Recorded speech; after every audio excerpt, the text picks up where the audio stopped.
Hey, this is Ciderhelm, and today we're going to talk about some of Quinn's gameplay options, as well as some ability combos that work well with her. While this is early testing on the PBE, it's rare that a champion sees significant playstyle changes once they're at this stage. If you aren't already subscribed to my channel, do so now by clicking the subscribe button at the bottom. And if you're new to League of Legends or have friends or family who are, check out www.learntheleague.com to learn about my ebook. We spent a lot of time covering the passive in our mechanics preview, and there's a couple quick things I wanted to mention on it. You're going to have to make decisions with your passive, and it's not always going to be landing on the target you want. But do keep in mind that you can apply the mark yourself with your vault, so you can still gain the damage and bonus attack speed against your target.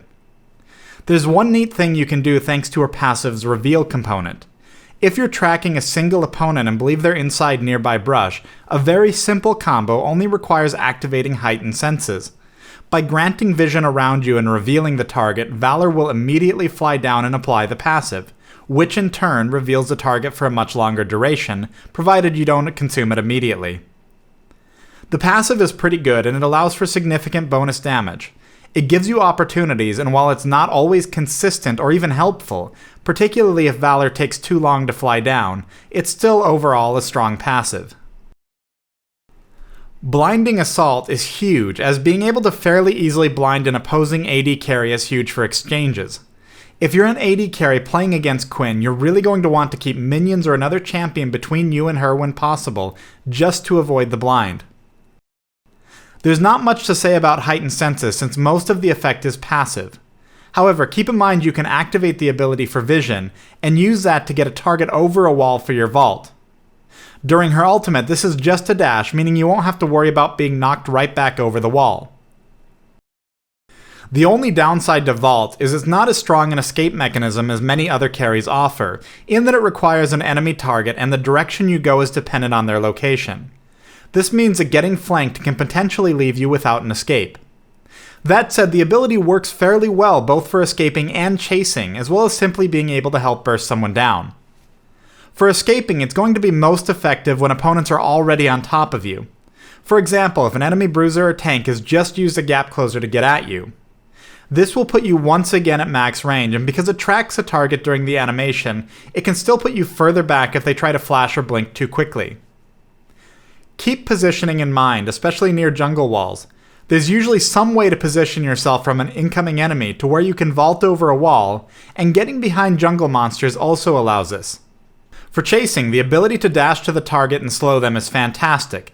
This is especially true if you can position yourself in front of their path, so they either have to completely change directions, engage directly, or accept the damage as they continue on. And for added burst damage, this is your go-to ability. On top of damage, it guarantees you will gain the bonus attack speed from consuming the mark it leaves. An ideal combo that utilizes Vault is going to start with consuming a mark that Valor has applied to your target, then immediately casting Blinding Assault followed with Vault, then using a normal attack immediately afterward to consume the next mark. In other words, normal attack, then Q, then E, then normal attack, and of course, from here you can continue to attack your target. Of course, you could land your Vault first to slow the target and make it easier to land your Blinding Assault. That said, when you dash to the target with Vault, they have an opportunity to land a normal attack on you before you jump back, and using Blind first can prevent this. Now, let's get to her ultimate. There's been a lot of concern over this because it doesn't seem to be amazing during teamfights or in engagements on its own. In other words, switching forms and becoming a melee range champion with no extra survivability isn't exactly the goal of many AD carries, and it seems to fit more in line with a bruiser. In terms of damage, this ultimate is going to reward you if you're already ahead of your opponents, in the same sense that a Master Yi that has outpaced his opponents becomes incredibly difficult to handle without strong crowd controls and focused damage. Being able to stay on your target, move ahead of them, and dish out an area execute is pretty significant. That said, I see the ultimate functioning very well as a means of opening fights or closing them, but not best suited to the middle of an engagement unless you're doing fantastically well. In other words, why go melee range in a teamfight if you can stay at a safer distance with virtually the same benefits?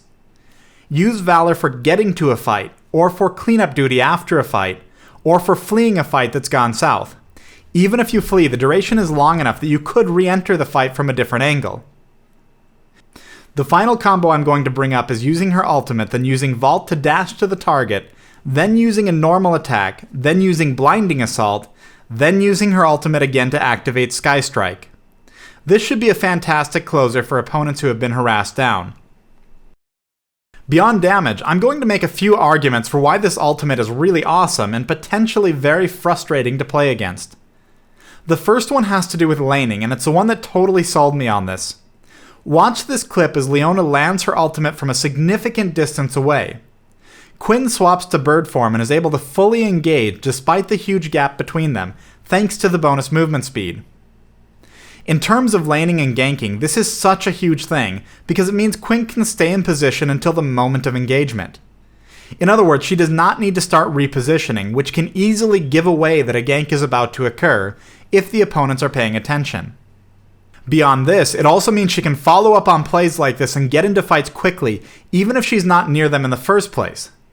This is forgiving for newer players who may take a moment to realize something important is happening, but also very helpful for veteran players who know how to use it to their advantage.